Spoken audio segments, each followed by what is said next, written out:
Yeah, so in defining our purpose around the we exist to build a better world, and the idea around some of our mission, vision, values around better and stronger communities, sustainable impact, being innovative, that work, it's interesting because there's a variety of projects we can chase in the construction industry, and there's a variety of contract types. And so having that purpose in particular has really narrowed down the kinds of contracts we go after. We absolutely look for more collaborative projects when we can. We look to build in communities that really need infrastructure. So we build in bigger cities, but we also look to smaller and more remote communities because they also need construction. And so that drives some of our decision making. And because we are looking to build more sustainably and be more community oriented, it also impacts maybe how we choose clients sometimes and how we choose other partners. So that purpose piece does impact our business. It does impact the kinds of projects we go after. And I think it also impacts the decision making of our people. So the choices that they might make when they're on a job site around how they might do hiring and how they, we do work with a number of organizations like Embers and Momentum that really help people who may have some employment barriers. Our site leadership teams will look and work with collaborate with those companies to help give employment to people. And part of that is built off of our purpose. So I think, people make decisions within our company as well on how they run projects, how they recycle waste on projects, all based on that purpose piece. And so it absolutely impacts decision making, not only of our leadership, but also of how our teams kind of work throughout the entire organization. So I guess some people see that as a limit. You guys see that as an opportunity, a compass. Yes, exactly. Yeah.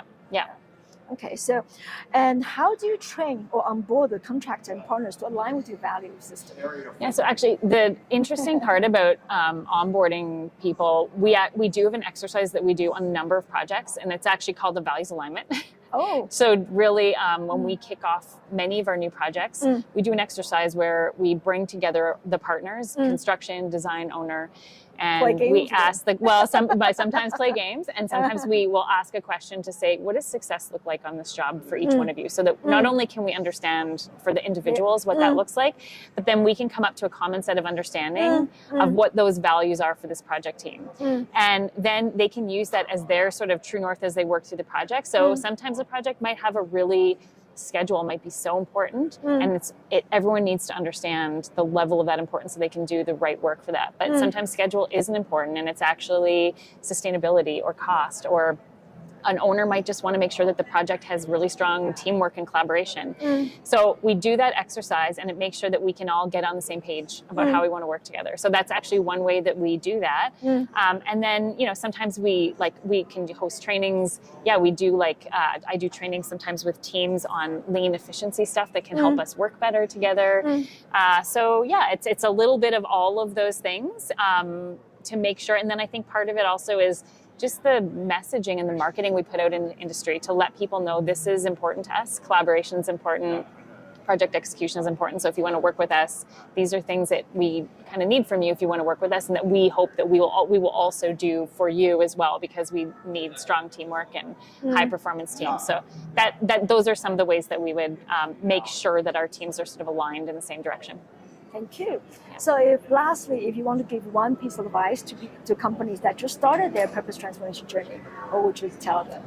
I would suggest try to find some of the low-hanging fruit that you can actually just do within your business. Look at what you do. And I think it's sort of that Venn diagram between what are you really good at as a business, and then is there a crossover to something that can impact what the world needs?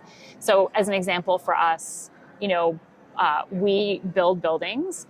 And so we also know that, something the world needs right now, there are people that need like living wages, strong gainful employment. So that's an example of where we can make sure that we make strong hiring decisions for people who might have otherwise maybe barriers to employment entry. And if we can give them training and skills that give them a long-term career, that's amazing. That's amazing. Yeah. So that's one easy way that as a business we can control that within and do that.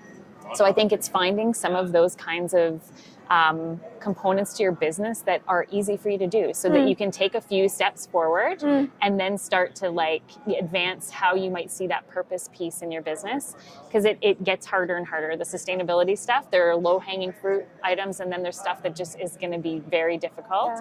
So do the low-hanging fruit pieces, get some wins, show people, get people bought into the system, and then you can start to grow that bigger.